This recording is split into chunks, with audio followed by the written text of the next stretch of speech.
Et la tête en l'air dans la Meuse pour voir voler ces merveilleux fous volants de vieux coucous qui ont encore la cote auprès des passionnés. Et tout cela à l'occasion du meeting du centenaire à Verdun.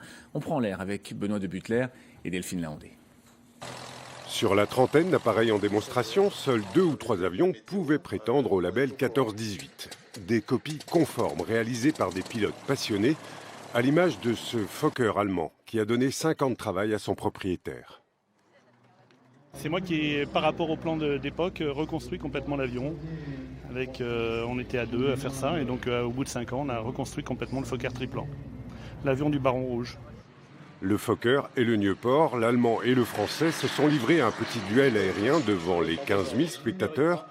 Mais pas de voltige pour les vétérans. L'avion d'il y a un siècle était une machine très capricieuse. La raison pour laquelle on n'en voit plus, c'est que ça vole mal. Il y a des sensations, c'est sûr. On a le visage dans le vent, quand il pleut, on l'a dans le front. C'est assez instable, donc il faut tout le temps tout surveiller. Dans le jargon aéronautique, on dit c'est très chaud. C'est très compliqué à faire voler, ça part un peu dans tous les sens. C'est l'avion qui dirige le pilote et non pas l'inverse. Le show a déroulé toute l'histoire de l'aviation. L'armée a donné un petit coup de main en fournissant Rafale, hélicoptères et même tour de contrôle au petit aéroclub de Verdun.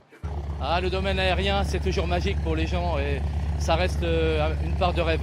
Il faut dire aussi que le dernier grand meeting a été organisé ici en 2000. Ça fait très longtemps.